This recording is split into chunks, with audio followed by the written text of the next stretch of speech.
14페이지 지금 보시면 지금 페이지 네, 수명계 제가 페이지를 좀 잘못 알려줬어요. 왜냐면은 제 건 옛날 책인 것 같고 합쳐져 있어요. 이렇게 다른데요. 네. 8페이지. 네. 이제 8페이지 보시면은 수명계 기능시험 보시면 됩니다. 네. 자, 근데 이제 이거 문제 나왔었죠 지금 방금 전에. 네. 9번 문제였었죠. 그래서 수명계 기능시험 시기에 대한 내용입니다. 그래서 보도록 하죠. 자, 수명계 기능시험 시기입니다. 자, 수명계는 기능이 이상이 없는지 여러분들 시험을 하는데 보통 시험을 해서 확인하는 거는 자, 여러분들 보일러 수가 이제 들어오는 곳이라든지 또는 징계가 들어오는 연락관 이게 막히지 않았는지 확인하는 게 수명계 이제 점검이었죠. 자, 그러면은 기능 시험을 하는 이 시기로 봤을 때 첫 번째는 보일러 가동하기 전입니다. 그래서 가동하기 전에 미리 한번 연락관이 막혔는지 미리 확인을 해보는 거지. 그리고 보일러를 이제 가동해서 압력이 일정 부분 상승하기 시작할 때, 그래서 압력이 보일러 내부에 있어야지 연락관으로 보면은 자, 징기나 또는 보일러 수가 연락관을 밀어서 여러분들 뭐 이물질이나 이런 것 등을 내보낼 수가 있는 거죠. 자, 그럼 세 번째는 두 개의 수명계 수위가 서로 차이가 발견했을 때입니다. 그래서 수명계는 두 개를 설치하는 이유는 서로 이제 비교하기 위해서죠. 근데 두 개의 수명계 수위가 같으면은 이상이 없지만은 만약에 서로 다르다 그러면은 한쪽은 이상이 있는 거죠. 그래서 이때는 이제 여러분들 기능 시험을 해봐야 됩니다. 자, 수위의 움직임이 둔하고 정확한 수위인지 아닌지 의문이 생길 때 이거는 작업자가 의심스러울 때라고 보시면 돼요. 네. 그래서 아까 모험당할 좀 내용이 조금 달라지는 부분들은 책에서마다 내용이 조금씩 변화가 있기 때문입니다. 근데 둘 다 맞는 거라고 보시면 돼요. 여기도 뭐 간단하게 쓸 때 보면은 수위가 뭐 작업자가 생각했을 때 수위가 의심스러울 때 이렇게 생각하셔도 됩니다. 자, 수명계 유리를 교체하거나 또는 보수를 했을 때 또는 수명계를 아까 새 것으로 교체했을 때 이때도 보면은 기능 시험을 해야죠. 자, 포밍이 발생하면은 수면의 위치가 막 널뛰기를 합니다. 그래서 정확한 수면을 또 알 수 없기 때문에 또 이때 기능 시험을 통해서 보면은 수명계 수위를 알 수 있도록 해야 되죠. 또 취급 담당자가 교대 시 다음 인계자가 사용할 때, 자, 만약에 이제 교대 근무기 때문에 인계를 받았습니다. 그러면은 이때 이제 수명계 수위 의심스러우면은 바로 이제 기능 시험을 해볼 수가 있는 거죠. 자, 그래서 수명계 기능 시험은 한마디로 뭐 하루에 하나 2회 이런 게 아니라 기본적으로 보면은 수시로 해볼 수 있는 겁니다. 이런 조건에 해당되면은 자, 그때마다 이제 기능 시험을 할 수 있는 거죠.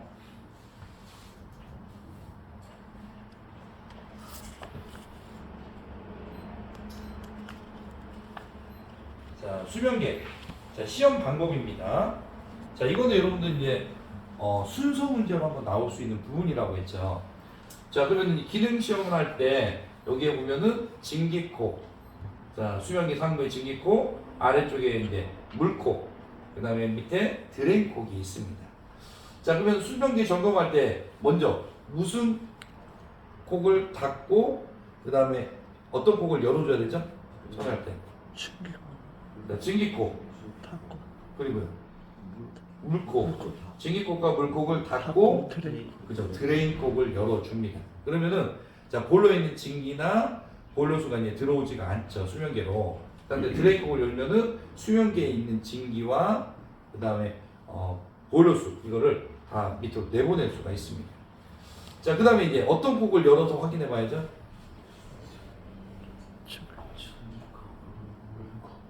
그렇죠. 물콕을 열어서 자, 확인하고 닫는다고 했죠. 자, 그 다음에는요. 그죠. 진기콕을 열어서 확인하고 닫는다. 자, 그러면 이제 물콕이나 진기콕 둘 다 보면은 자, 여러분들 연락관이나 막힘 없이 이상이 없습니다. 그러면은 이제 점검이 다 끝났죠. 그러면 다시 원래 상태로 돌아가기 때문에 자 이번에는 무슨 kok을 닫아야 되죠? 그래서 드레인 kok을 닫고 자 무슨 kok을 열어줄까요? 증기kok을 서서히 열어주고 마지막으로 마지막으로는 물콕을 열어주면 되는 거죠. 네. 자 그래서 이제 시험 방법에서 나와있죠. 상하 코크를 닫고 증기콕이나 이제 물콕을 닫고 드레인콕을 열어서 유리관 내에 있는 물을 다 내보냅니다. 수변기에 있는 물을 내보내는 거죠. 하부에 수측, 물측 코크를 열어서 물만 내보내면서 분출 상태를 확인해서 자 수축 코크를 닫는다. 그래서 이제 수축 코크, 물콕에서 보면은 보일러수가 잘 나오는지 확인한 다음에 닫는 겁니다. 그래서 이렇게 코크를 열므로 해서 자 보면은 통로 또는 연락관 청소를 해주는 거죠. 자 이번에는 증기콕을 열어서 증기를 내보내면서 분출 상태 확인한 다음에 자 증기콕을 닫아줍니다. 그래서 또 증기가 들어오는 보면은 연결관 쪽을 또 청소해 주는 겁니다.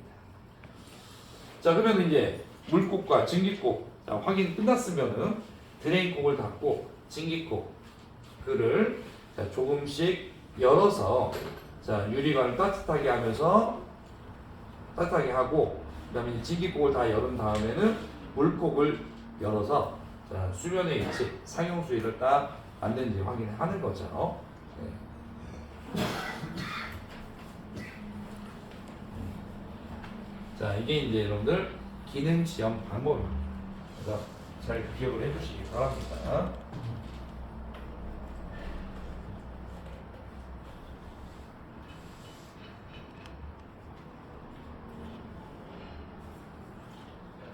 자 이번에는 여러분 이제 수위 제어기 한번 정비 한번 보도록 하죠. 자 보통 이제 수위 제어기라고 하면은 고조 수위 경보기를 가르쳤죠. 자 고조 수위 경보기 종류 뭐 있었죠? 전극식, 열평창식, 네, 열팽창식, 차압식, 차압식, 플로트식이 있죠. 여기는 이제 그 중에서도 플로트식 수위 검출기가 이제 첫 번째로 이제 설명이 되고 있습니다. 자, 플로트식은 안에 이제 볼탭이 있는 거죠. 플로트식 안에 볼탭이 있고 이 볼탭에 보면 위치에 따라서 수면의 위치를 이제 감지하는 겁니다. 자, 그러면은 이 플로트실 안에 이제 물이 차 있으면은 자 여기에 보면은 여러분들 각종 뭐 스케일 성분 이런 것들이 있게 되면은 이게 오래 있게 되면은 여러분들 이제 뭐 스케일이나 이런 것들이 이제 발생할 수가 있겠죠. 자 그렇기 때문에 분출을 실시해야 됩니다. 그래서 분출 같은 경우에는 1회 이상 하루에 한 번 정도는 자 플로트실에 보면 분출을 해주고요. 또 1회 이상 보일러수의 분출을 겸해서 실제 수위를 저하시켜 보는 겁니다. 그래서 수면계의 설정 위치에서 자, 작동하는지를 확인한다. 그래서 만약에 수위가 낮아졌다. 그러면 안전조 수위가 되면은 만약에 이제 여러분들 경보를 울리고 70dB 이상의 경보를 울리고 보면은 저수 인터럭션을 보내서 보일러를 정지시키는지 이런 것들을 확인해 볼 수 있는 거죠. 자, 그 다음에 1년에 1회 정도 2회, 그러면 6개월에 한 번 정도죠. 자, 플로트실을 분해 정비합니다. 그래서 지금 이게 이제 플로트실을 분해 정비한 거라고 보시면 돼요. 안에서 이제 볼탭, 작동이 잘 되는지, 그리고 안에 있는 뭐 슬러지나 스케일, 이런 것들을 자, 여러분들 제거하기 위해서 분해 정비를 하는 거죠. 또 플로트실에 보면 플로트가 많이 파열되는지, 볼트가 파열되는지, 또 보면은 보일러수가 이제 누설이 있는지, 자, 샤프트라는 기계의 축을 나타냅니다. 이게 이제 뭐 굽어져 있는지, 또는 손상이 있는지 이런 것들을 확인하고 정비 보수하는 거죠. 네. 자, 그래서 이제 중요한 거는 자, 여러분들 여기 나와 있는 이게 이제 플로트식 고조수위 경보기입니다. 그러면 이 플로트식 보면은 분출 이거는 자 얼마에 한 번씩 한다고 했죠? 분출 네, 분출은 1일 1회. 자, 그리고 자, 여러분들 분해 점검 이거는 얼마나 하죠? 그렇죠. 6개월에 한 번 또는 1년에 2번을 한다고 했죠.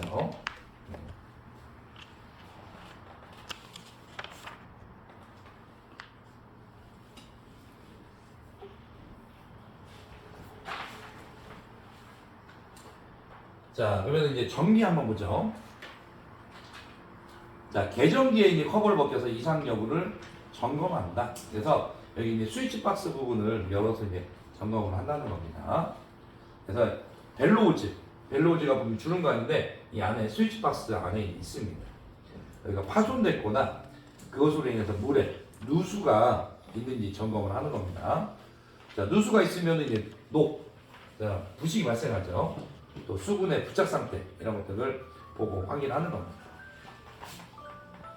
자, 여기까지 보고 시험시간 갖도록 하겠습니다.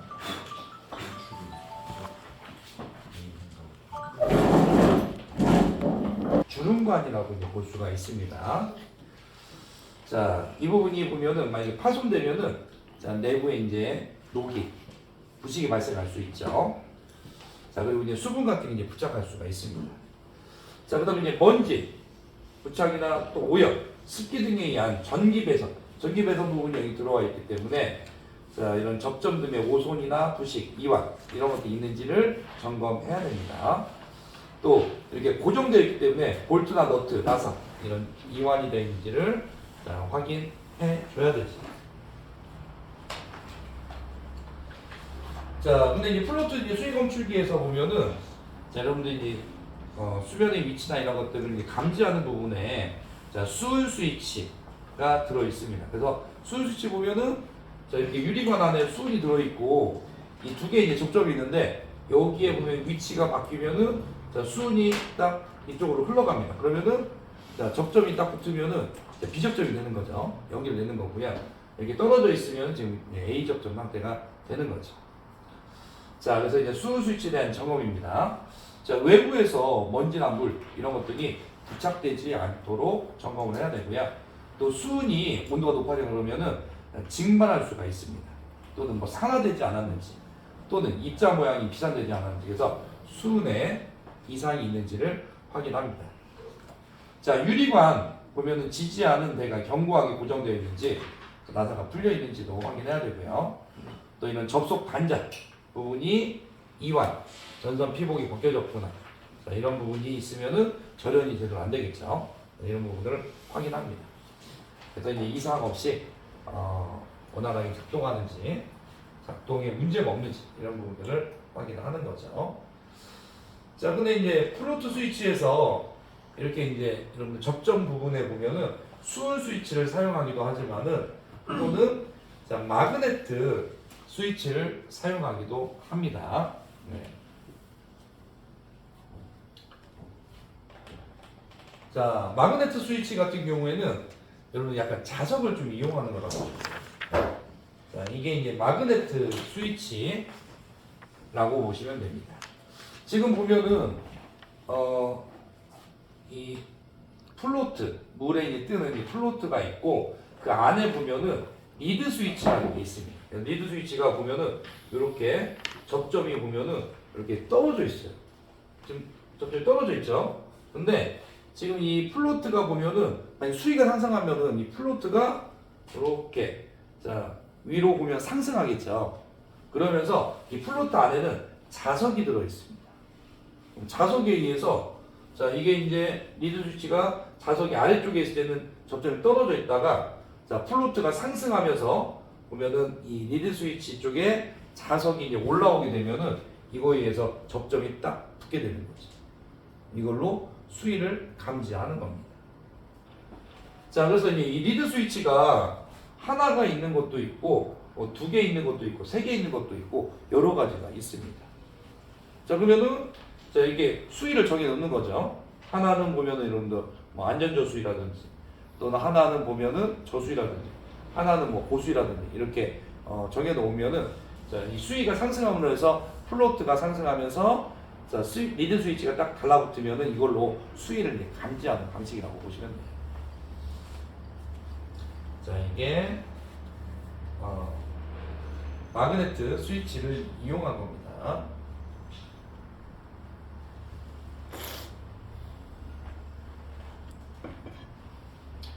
자, 그러면 이제 마그네트 스위치 한번 보도록 하죠. 자, 플로트 아까 이제 볼탭이 있다고 했죠. 이게 이제 상승하는데 이 플로트 안에는 자석이 들어 있다고 했죠. 자, 이것과 가이드를 외부로 떼어내서 플로트 및 가이드 파이프의 내외부에 자, 여러분들 스케일 제거합니다. 그래서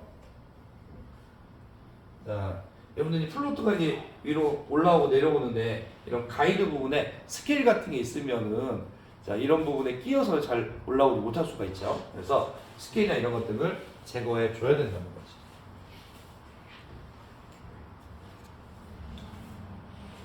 자, 그다음에 플로트 끝에 자, 마그네트. 어떻게 마그네트가 보면 여러분들 이제 자석이라고 보시면 돼요.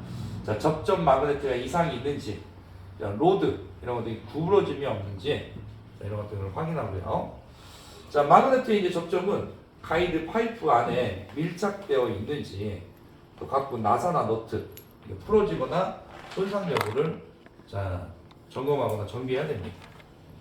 자, 플로트는 상하로 이제 움직이죠. 그래서 정상적으로 이 마그네트 자석이 이 접점과 만났을 때 동작이 되는지, 또는 기계적으로 원활하게 보면 플로트가 움직일 수 있는지 이런 여부를 정비하는 겁니다. 자, 1년에 1회 정도는 자, 마그네트의 이제 자력 강도를 충분한지 확인해 봐야 됩니다. 그래서 만약에 자력 강도가 떨어졌어요. 그러면은 자, 여러분 아까 리드 스위치가 보면은 제대로 동작을 안 할 수가 있죠. 네. 또는 뭐 자석이 보면은 뭐 갈라짐이 있는지 이런 부분들을 확인하는 겁니다. 네.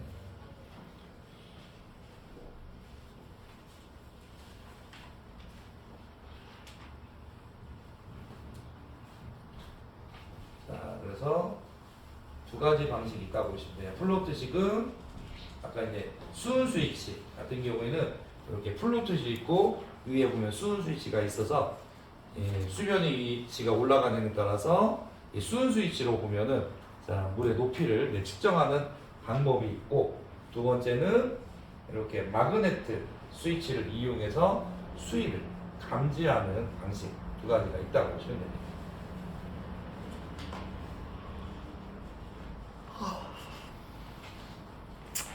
자, 이번에 이제 내용 한번 보도록 하죠. 자, 연결 배관.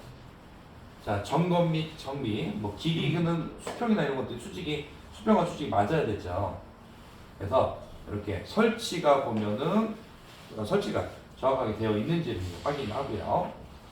또 연결 배관을 떼어내서 외부에서 완전히 청소하는 동시에 자, 뭐 불합리한 점, 또 예를 들어 이제 청소가 불가능하다, 구부러짐이 많다, 자, 구배가 이제 기울기죠. 이런 것들이 반대로 되어 있는지, 자, 이런 불합리한 점이 있는지를 확인한 다음에 자, 고쳐서 사용해야 된다는 거죠. 자, 배관 시공 시 부실하게 설치되어 있거나 또는 운전 중 또는 정비 중에 무리하게 수평이나 수직 자, 부착이 되어 있지 않은지 확인하고요. 또 상하, 좌우 이런 변형이 발생되어 있으면은 자, 이런 저수위, 안전 저수위 이하로 내려가서 이런 과열 사고가 이제 발생할 수가 있습니다. 그래서 정비 후에는 필히 수평 수직 또는 부착 위치 이런 것들을 정확하게 이제 알맞게 되어 있는지를 확인해야 되는 거죠. 그래서 무리하게 이제 터치를 하면은 변형이 이제 발생할 수 있다는 겁니다.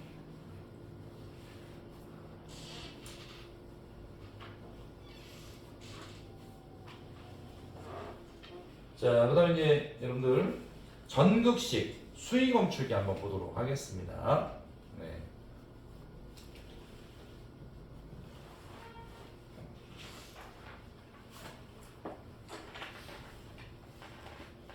자, 그러면 이제 앞에서 조금 이제 중요한 사항들만 잠깐 살펴보면은 아까 이제 플로트 수위 검출기 보면은 분출은 얼마에 한 번씩 한다고 했죠? 1일 1회. 자, 부대 점검은요? 6개월. 그죠, 6개월에 한 번씩 점검을 합니다. 또 여러분들 아까 이제 플루트식 수위 검출기는 종류가 두 가지가 있다고 했죠. 수은 스위치를 사용하는 방식이 있고, 그다음에 마그네트 스위치를 사용하는 방식이 있습니다. 그래서 수은 스위치 사용할 때는 수은에 이제 이상이 없는지, 그리고 작동이 원활하게 하는지 살펴보고요. 마그네트 스위치에서는 하나 또 봐야 될 게 자석, 마그네트 자석이 있죠. 자력이 충분한지, 갈라짐이 없는지, 이거는 얼마만에 한 번씩 본다고 했죠? 그죠? 1년에 1회 정도 보면은 자석의 자력이나 아니면 갈라짐이 없는지를 확인하는 겁니다. 자, 그 정도 여러분들 한번 봐주시면 좋을 것 같습니다. 자, 이번에는 전극식 수위 검출기를 한번 보도록 하겠습니다.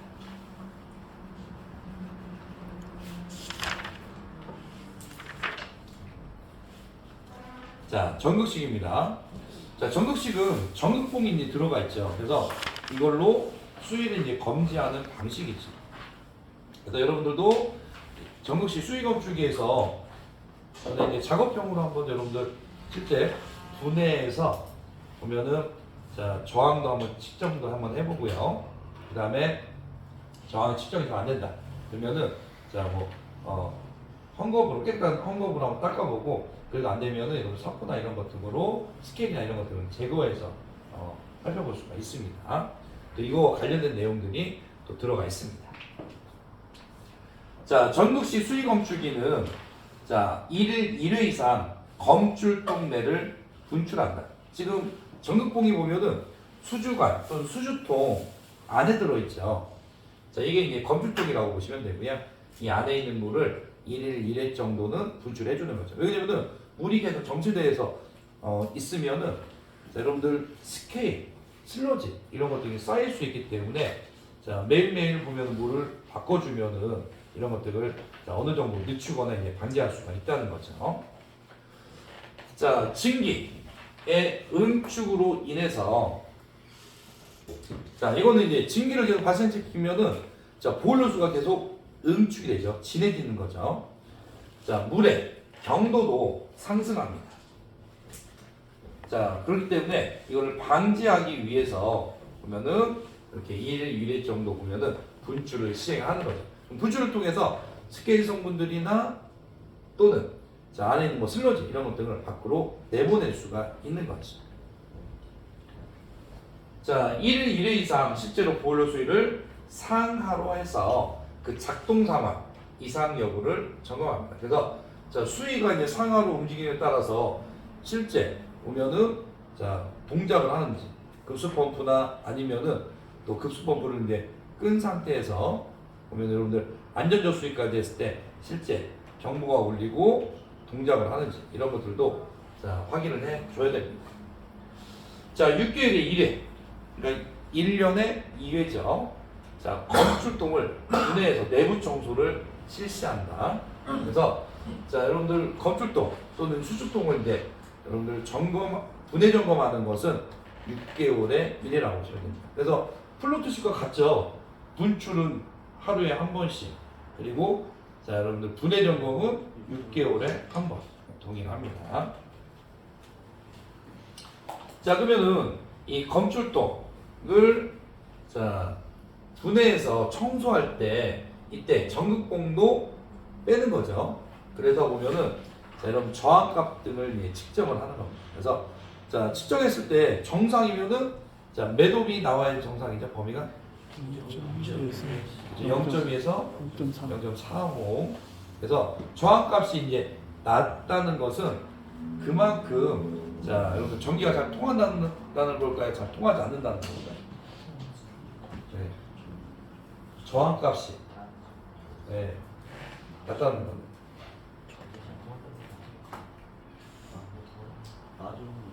잘 통한다는 거죠. 저항이 적을수록 전기가 잘 통하는 겁니다. 네. 그래서 그래야지 보면 저항값이 높다는 얘기는 전기 안 통한다는, 그러면 수위 검출이 잘 안 된다는 얘기입니다.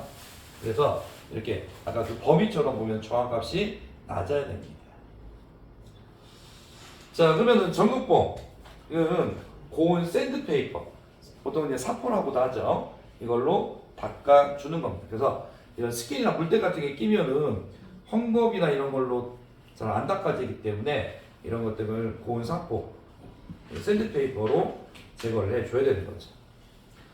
자, 이런 부착물을 제거해서 전류를 쉽게 통하게 해야 됩니다. 자, 만약에 이 부분이야 손상을 보수한다. 만약에 이제 전극봉이 뭐 휘어진다든지 또는 뭐 이런 애자나 이런 전형 부분이 많이 손상이 있다. 그러면은 그런 부분을 보수하거나 교체를 해야 되는 거죠. 자, 증기, 누설 방지와 전기, 전연성 겸해서 테프론을 사용하는 것도 있습니다. 자, 근데 이 테프론의 내열은 보통 240도 정도이므로 주의하고 동시에 피막이 파손되지 않았는지를 확인한다. 자, 그래서 이제 전연성 하기 위해서 보통 이제 다른 곳보다도 이 검출통 또는 이제 수주통에 보면은 자, 이 나사 부분이 있죠. 끼울 때 그런 부분에 이제 누설이나 이런 걸 방지하기 위해서 테프론을 감고 이렇게 검출통이나 수주통에 이제 끼우기도 합니다. 네. 그래서 이제 밀착이 되기 때문에 보면은 자, 이런 연결 부분을 통해서 누설되는 것을 방지할 수가 있죠.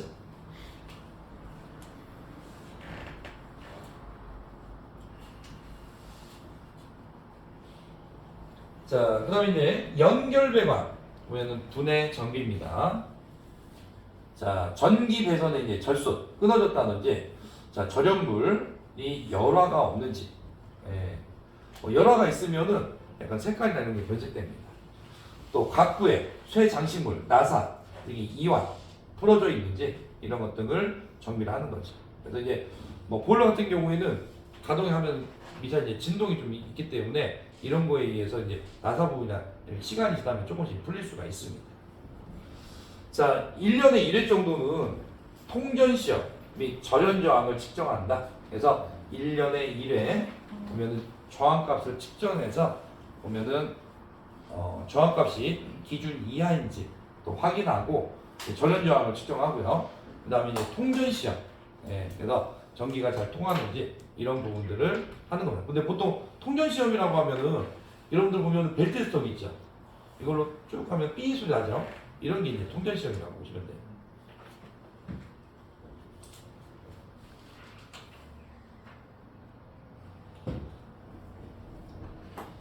자, 이번에는 열 팽창관 시 수위 조절기 한번 보도록 하겠습니다. 그래서 여러분들 고저수인 경보기에는 아까 종류가 4가지가 있다고 했죠. 하나는 자, 여러분들 플로트식, 그 다음에 전극식, 차압식, 그 다음에 이제 열팽창식이 있습니다. 자, 서모스타트. 이 서모스타트가 보면 보통 이제 온도 조절기입니다.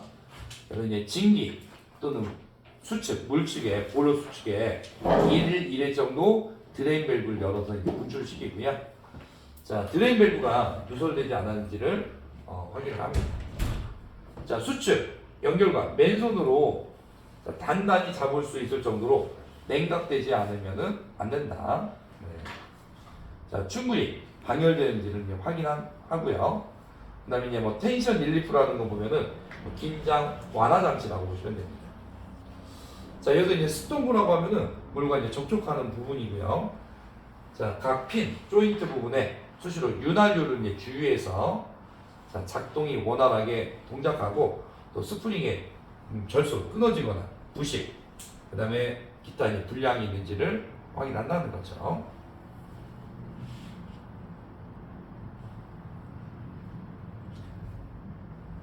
자, 그 다음에 뭐 진기측, 연락관, 뭐 보온재가 파손되는지, 자, 연락관에 이제 내부가 막혔는지, 또 배수관에 보면은 누수가 있는지, 또 밸브나 코크 이런 데도 보면 누수가 있는지 이런 것들을 확인해서 기능이 저하가 되지 않도록 유지를 해줘야 됩니다.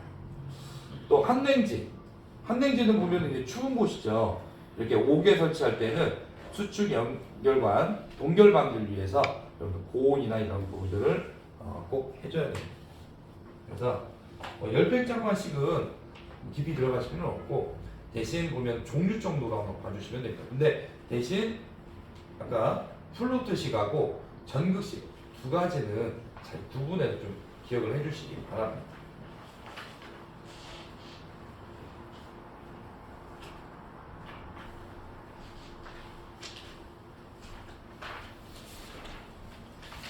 자, 이번에는 여러분들 다음 페이지 넘겨보시고요. 보일러 연소 설비 안전장치 한번 보도록 할까요?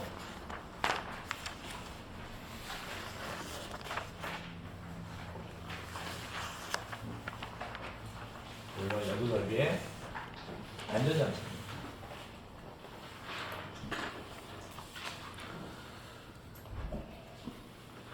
이렇게 정비하고 한번 보도록 하죠. 먼저 이제 보일러 용 연료 한번 보죠. 네. 근데 이제 여러분들 보일러 연료 하면은 대표적으로 여러분들 고체, 액체, 기체 있죠. 네, 그래서 이것도 이제 문제로 좀 자주 나오죠. 그래서 앞에서도 아까 액체 연료에 보면은 여러분들 장점이라든지 이렇게 특징에 대해서 딱 구분해 나온다고 했죠. 자, 보일러를 효율적으로 운전하기 위해서는 자, 적정한 연료를 이제 선택을 해야 됩니다. 그래서 보일러에 맞는 고체, 액체, 기체 연료 중에서 선택을 해야 되죠. 또 연료를 완전 연소를 시켜야 됩니다. 그래서 기체 연료로 갈수록 완전 연소가 가능하죠. 그래야지 보면은 연소에 보면은 뭐 환경을 오염시키는 물질이라든지 또 이런 것들이 적게 배출이 되고 그리고 그만큼 대열, 배기가스를 이용하기가 쉬워집니다. 자, 발생한 열. 자, 여러분들 연료를 연소시켜서 발생한 열을 이걸 발열량이라고 하죠. 열을 전열면을 통해서 전열면은 이제 연소가스가 닿는 면적이죠. 자, 유효하게 보일러수에 전달되도록 하는 것이 중요하죠. 그러면은 자, 유효하게 보일러수에 이제 전달됐어요. 그러면은 이게 유효열이 되는 거죠. 그래서 보일러를 효율적으로 운전하기 위해서는 연료를 완전 연소시키는 게 중요하고 그리고 그만큼 그 발열량이 보일러 내로 온전히 이제 전달이 돼서 증기나 온수 만드는데 유효를 만드는데 자, 많이 쓰일수록 보일러 효율은 높아지는 겁니다. 자, 연료 상태에 따라 고체, 액체, 기체 연료 크게 나눠볼 수가 있죠. 자, 그런데 또 문제로 자주 나오는 고체 연료. 자, 연소 방식 뭐가 있었죠? 연소 방식. 이거는 네. 자, 연소 방식 하면은 보통 여러분들 자, 두 가지가 있죠. 분해 연소하고 이제 표면 연소. 그다음에 약간 연소 장치 쪽으로 보면은 자, 화격자, 유동화, 그다음에 미분탄 볼 수가 있습니다. 자, 액체 연료 연소 방식 뭐가 있어도 액체 연료. 그죠? 증발 연소. 그 다음에 여러분들 무화 연소 중요죠. 그 다음에 아까 호롱불 심지 연소가 있었죠. 또 연소 장치로 보면은 증발식 버너, 그 다음에 이제 무화식 버너가 있었죠. 그래서 무화식 버너에는 여러분들 자 유압 분무식, 그 다음에 로터리 회전 분무식, 그 다음에 이류체 무화에서 고압 기류식, 저압 기류식, 그리고 여러분들 이제 건타입 버너 등이 있었죠. 자, 기체 연료. 자, 연소 방식. 자, 두 가지 뭐가 있었죠? 그렇죠. 예온압과 확산 연소가 있었죠. 그래서 확산 연소에는 번호로 보면은 적화식 번호. 그리고 여러분 예온압 번호에는 전 1차 공기식, 그다음에 분전식, 세미 분전식이 있는데 자, 1차 공기가 100% 들어가면 전 1차 공기식. 자, 1차 공기가 40% 이상이면 뭐죠? 분전식. 40% 이하면은 세미 분전식. 이렇게 번호를 구분하고 있죠. 자, 보일러용 연료. 자, 보일러용 연료는 자, 석유계 액체 연료가 이제 널리 사용되고 있으나 최근에는 근데 이건 옛날 얘기예요. 예전에 뭐 중유나 벙커슈 이런 것도 많이 썼지만은 지금은 주로 기체 연료를 많이 쓰고 있습니다. 그래서 요즘에 도시가스나 이런 게 들어오기 때문에 자, 이걸로 이제 공급해서 사용을 하는 거죠. 왜냐면은 환경 규제나 이런 것들이 날이 갈수록 보면은 높아지기 때문에 보면은 주로 요즘에는 기체 연료로 대체해서 사용하고 있습니다.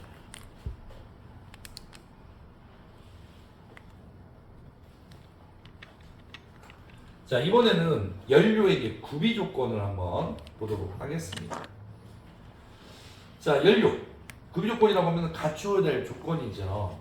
그래서 연료는 단위 질량당 자, 발열량이 커야 됩니다. 근데 이거는 앞에서도 여러 번 좀 나왔던 내용이죠. 예. 그래서 단위 질량당 또는 단위 중량당 발열량이 클수록 좋은 연료라고 했죠. 그래서 자, 이렇게 단위 중량, 발열량이 클수록 적은 연료로도 많은 열량을 얻을 수가 있다는 거죠. 자, 연소 반응에서 공기, 자, 공기 중에 이제 산소와 혼합 비율을 폭넓게 조정할 수 있을 거. 그래서 자, 공기에 대해서 보면은 연소 반응이 이제 폭넓게 보면은 연소가 될 수 있어야지 좋은 겁니다. 자, 저장 운반, 취급이 용이할 거. 그래서 자, 보면은 뭐 고체 연료처럼 자, 빈 공간에 이게 쉽게 저장하거나 또는 운반 또는 계량 이런 것들도 쉬울수록 좋은 거죠. 자, 안전성, 여러분들 뭐 역화라든지 화재 또는 가스 폭발 이런 위험성이 자, 낮을수록 좋은 거죠. 그래야 안전성이 높아지는 거죠. 자, 가격, 경제적이라는 건 가격은 쌀수록 좋은 거고 공급할 때 안정적으로 이제 공급이 돼야지 좋습니다. 그래서 그리고 이제 연소 시 환경오염물질 이런 것들이 배출이 적을수록 좋은 거죠. 그래서 여러분들 뭐 황산화물이라든지 질소산화물 이런 것들이 많이 이제 배출될수록 또 환경오염을 일으키기 때문에 이런 것 등이 자, 적은 연료를 사용해야 됩니다. 그래서 요즘에는 뭐 또 버너 중에서 보면은 전옥스 보면은 이제 이런 버너들도 많이 지금 사용을 하고 있죠.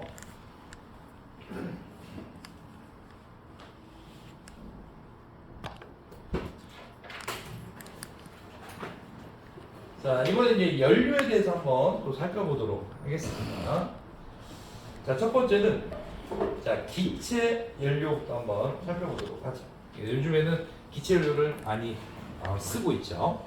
자, 특징. 기체 연료 보면은 두 가지로 나눠볼 수가 있죠. 그래서 자, 액화 천연가스 LNG가 있고 액화 석유가스 LPG가 있습니다.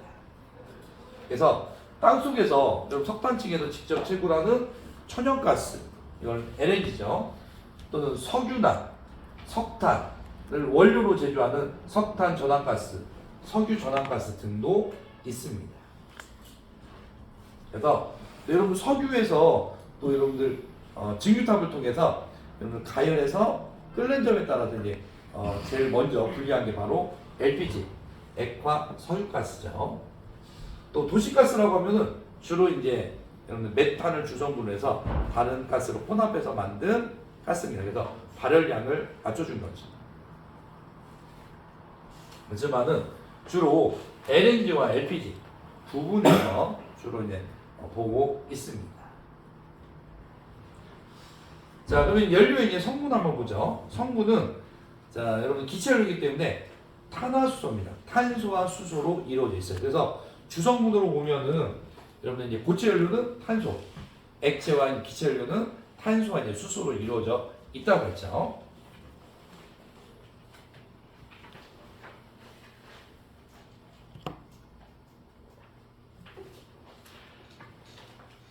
자, 뭐 제조 공정에 따라서는 일산화탄소, 이산화탄소, 자, 유화질수소, 질소, 산소 자, 이런 것들도 자, 함유되어 있을 수 있습니다. 근데 대부분은 탄화수소라고 보시면 돼요. 자, 기체 연료, 자, 단위 부피당 발생 열량. 그래서 이게 이제 발열량의 단위라고 보시면 돼요. 그래서 발열량 또 중요했죠. 자, 여러분들 자, 메가줄로 만약에 열량을 구하라고 할 때 발열량 단위 할 때 자, 액체나 고체 연료는 발열량 단위가 어떻게 되죠? 메가줄 퍼 어떻게 되죠? 그죠? 킬로그램. 그리고 기체 연료는 메가줄 퍼 그렇죠? 노멀 세제곱미터. 네. 그래서 자, 발열량 단위도 여러분 잘 봐주셔야 됩니다. 자, 그래서 단위 부피당 자, 발생 열량에서 메가줄 퍼 노멀 세제곱미터 기체 연료 이제 발열량 단위로 표시하고요. 또 생성된 가스의 수증기, 또 응축할 때 발생하는 잡열까지 포함한 값. 그래서 잡열을 포함한 발열량, 고위 발열량 또는 총 발열량이라고 부르죠.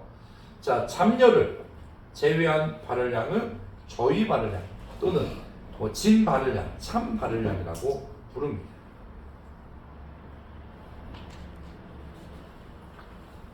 자, 그래서 이제 기체연료의 특징 한번 보면은 적은 공기비로 완전 연소가 가능하죠. 그리고 가스 폭발. 자, 대신 위험성이 큽니다. 그래서 하나는 장점이고 하나는 단점이라고 볼 수가 있죠. 황분 또는 이제 회분이 거의 없습니다. 그러면 황분이나 회분 속에 황분 안에는 자, 여러분들 연소되면 아홉산가스가 되죠. 이게 이제 황산의 주 원인 물질이죠. 회분 안에는 여러분 반화듐이 많이 들어있죠. 이거는 이제 고온 무식의 원인 물질이죠. 자, 이런 것들이 없기 때문에 자, 공해, 전염면, 오염이나 손상이 거의 없는 거죠. 자, 대신 기체연료는 압력 용기에 이제 저장하기 때문에 시설비가 많이 들죠. 그래서 저장이나 운반할 때 반드시 압력 용기가 필요합니다. 왜냐면은 압력 용기를 사용하지 않고 기체 상태로 하면은 자, 면접단 보면은 적은 연료밖에 이제 여러분들 저장할 수 있습니다. 그래서 좀 많은 연료를 저장하기 위해서는 액체 상태로 저장하는 게 그만큼 크게 연료를 저장할 수 있는 수단이죠. 그래서 이제 메탄 같은 경우에는 자, 액화시키면 600분의 1로 줄어들기 때문에 그만큼 많은 연료를 저장할 수가 있죠.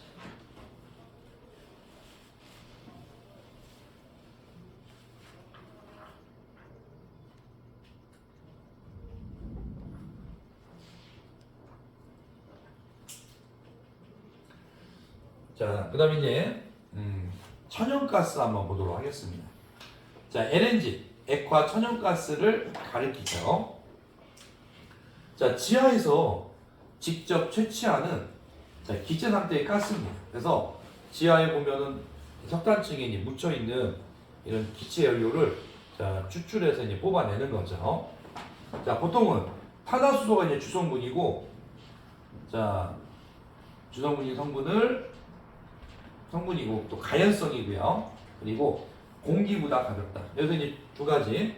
공기보다도 가볍고, 자, LNG는 물보다도 가볍다. 둘 다 가볍다고 보시면 됩니다. 자, 메탄. 자, 천연가스는 메탄이 이제 주성분이죠. 자, 비교적 발열량이 매우 크므로 경제적이고 대기 오염에 문제가 없는 청정 연료다. 그래서 연소 후에 이제 완전 연소가 되기 때문에 자, 이런 환경을 오염시키는 물질들의 발생이 거의 없는 거죠. 자, 그래서 메탄이 주성분이고 소량의 에탄이 들어 있습니다. 자, 공기보다도 가볍고 물보다도 가볍다고 그러죠.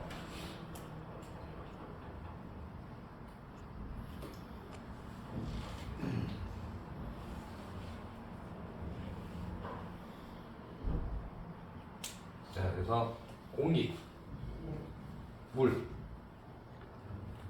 둘 다 가볍습니다. 자, 만약에 이제 누설되면 체류하지 않는다고 하는데 이거는 오픈된 장소에 있을 때 이제 체류하지 않는 거고요. 만약에 이제 지하실이나 이렇게 무창층, 창문이 없는 곳에 있으면은 자, 이렇게 누설이 되면 천장 쪽에 이렇게 고여 있게 되는 거죠. 자, 그래서 천장에서 3cm 이내에 환기구나 보면은 가스 검지기가 설치가 반드시 되어 있어야 된다고 했죠. 자, 메탄. 자, 여러분들 비등점이랑 끓는 점이죠. 마이너스 162도고 아니 162도 이하로 낮추면은 이거는 액체 상태로 저장할 수가 있습니다. 그래서 상압에 나오면은 바로 기체 상태가 돼버리죠. 자, 액화시 부피입니다. 600분의 1. 만약에 이제 여러분들 기화되면 증발하면은 600배로 커지는 거죠. 자, 그리고 여러분 도시가스 그러면 주 원료로 자, 여러분 천연가스인 메탄이 사용되고 있습니다. 자, 발열량. 자, 메탄이 이제 8,100 킬로칼로리 퍼 노멀 세제곱미터. 입니다. 근데 이제 LPG가 보면은 훨씬 보면은 발열량이 크다고 보시면 됩니다.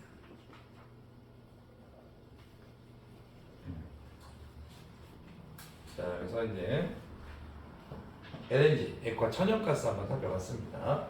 근데 이제 앞에서도 이제 뭐 문제 나오는 거 보면은 자, 여러분들 이제 기체 연료를 보면은 천연가스 특징들에서 주성분, 메탄, 그리고 마이너스 162도 이하로 낮춰야지 여러분들 액화시킬 수 있고, 이때 부피는 600분의 1 이런 부분들을 보면은 또 문제로 출제됐기 때문에 특징적인 부분들 꼭 기억을 해주시기 바랍니다.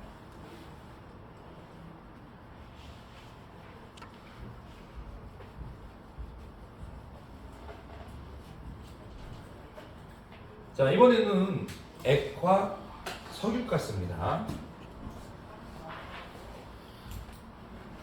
액화 석유가스. 자, 액화 석유가스는 석유에서 자, 여러분들 증류하는 과정에서 가장 첫 번째 나오는 게 바로 LPG라고 했죠.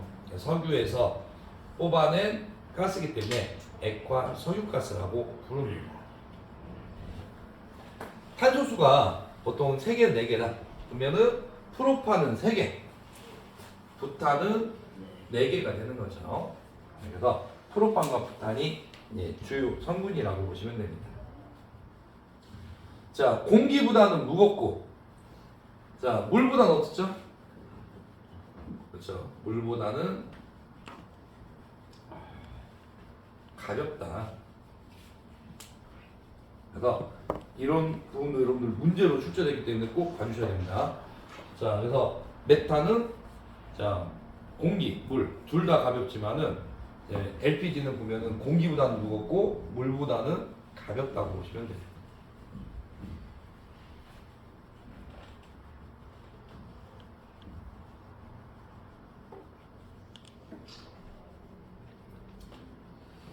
자, 그러면 상온이고 10에서 20 ATM이면은 1 ATM이 표준 대기압입니다. 그러면은 이거는 kg/제곱센티미터로 봐주셔야 돼요. 그래서 10이나 20 kg/제곱센티미터 또는 10에서 20기압에서 쉽게 액화할 수 있습니다.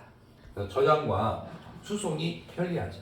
그래서 자, 온도 상관없이 압력만 보면은 높이면은 자, 금방 이런 프로파이나 부탄은 액화가 쉽다는 거죠.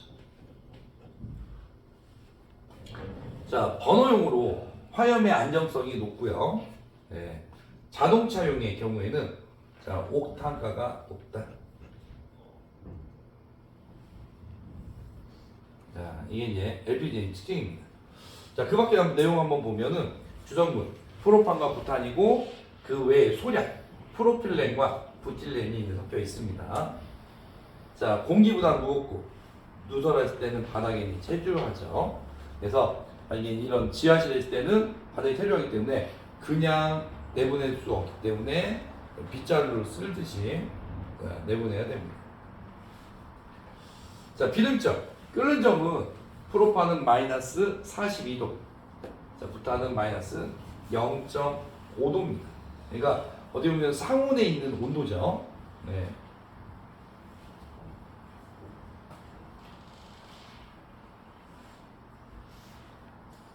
자, 그 다음에 LPG 사용 장소는 자, 왜냐면은 누설됐을 때 바닥 쪽에 이제 체류하고 있기 때문에 자, 30cm 이내의 환기구 가스 검지기가 있어야 되죠.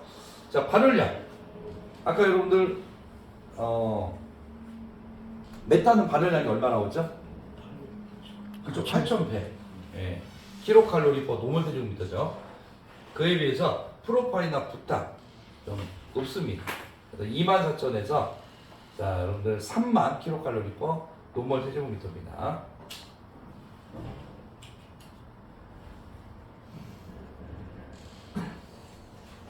그래서 보통 한 뭐 3배에서 한 4배 정도 보면은 액화 석유가스 발열량이 더 높다는 걸 좀 알 수가 있죠.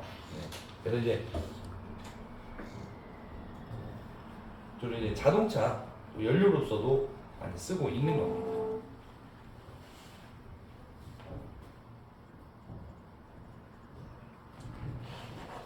자, 그다음에 이제 석유가스와 오프가스가 있어요. 네.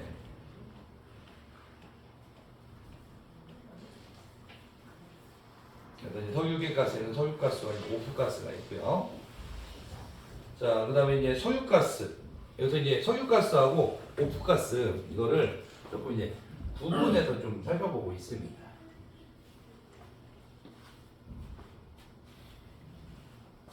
자, 여기서 이제 석유가스, 네, 오프가스가 있는데 석유가스는 석유의 연료, 석유를 열분해 또는 뭐 부분연소, 접촉 수증기 분해, 수소 첨가 분해 이런 방법 등 여러 가지 방법으로 적은 자원, 그래서 분자량이 적은 유기화합을 만든 겁니다. 이렇게 만들어진 기체 연료를 자, 석유가스라고 하고요. 자, 공기보다는 무겁습니다.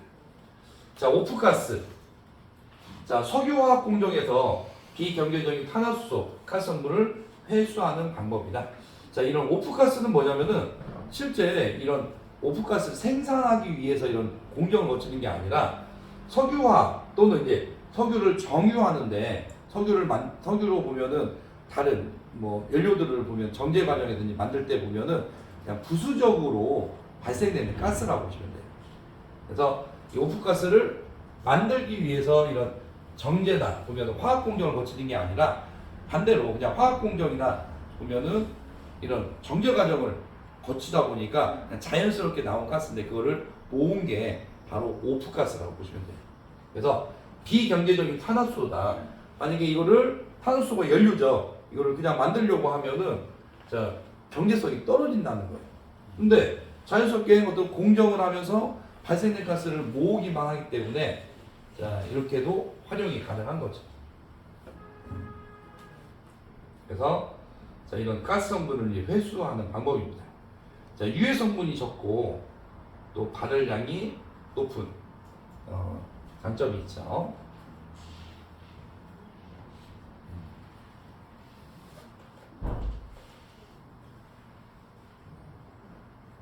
그러면 이게 지금 천연가스보다 훨씬 더 자연적으로 발생되는 것이니까 천연가스보다 훨씬 더 뭐랄까 그 위해층에서 나오는 거 아닌가? 자 지금 어떤 가스를 말씀하세요? 오프가스. 오프가스 아니에요. 오프가스는 뭐냐면은 우리가 이제 석유를 뭐 정제하는 과정 있죠. 석유 정제요? 예, 정제하거나 일반적으로 들어왔을 때 그렇죠. 나오는 것보다 일반적으로 이렇게 탄에서 꽂는 게 아니라 우리가 뭐 화학공업에서 막 어떤 뭐 분해나 막 그런 걸 하잖아요. 그러면 거기서 이제 부수적으로 나온 가스라고 보시면 됩니다. 그게 더 쌓아야 되고 근데 왜냐면은 이제 약간 경제성은 좀 떨어져요. 이게 이제 많은 양을 생산하는 게 아니라 적은 양이기 적은 양 때문에. 나와서 그걸 이게 한 대 모아서 하는 거기 때문에 만약에 그것만 얻으려고 오프가스 얻으려고 하면은 경제성이 떨어집니다. 근데 이제 다른 공정 하다가 어차피 인연적으로 나오는 거잖아요. 그러니까 그거를 모아서 하는 거니까 그러니까 이거를 이제 오프가스라고 부른다는 거죠. 그래서 이제 일반적으로 오프가스를 사용하는 게 아니라 그냥 이런 잉여에서 나오는 가스이기 때문에 이런 것들도 모아서 이제 활용할 수 있다는 겁니다. 하지만 주로 보면은 아까 이제 천연가스나 또는 아까 그 액화 석유가스, 그래서 LPG 이런 것들을 주로 이용한다는 거죠. 아까 LPG가 지금 발열량이 훨씬 더 높았잖아요. 네, 그렇습니다. 그러면 발열량이 높을 때 LPG를 주로 많이 쓸 때 조금만 쓰더라도 발열량이 높으니까. 그렇죠. 그래서 이제 자동차는 힘이 좋아야 되니까 그래서 자동차 연료로 이제 LPG를 쓰는 거죠. 그럼 단가인데 지금 저희들이 쓰는 도시가스는 훨씬 더 네. 저렴하면서 네. 또 도시 쪽으로는 거의 다 공급이 되는 형태잖아요. 그렇죠. 맞습니다. 근데 우리 시골에서 쓰는 것은 LPG가 너무 비싸잖아요. 그렇죠. LPG 만약에 시골에서 보면은 저장 탱크 두고 거기에서 이제 마을에서 이제 같이 쓰기도 하죠 이제. 근데 쓰는데 너무 단가가 천연가스보다 이 도시가스가 비싸거든요. 그렇죠.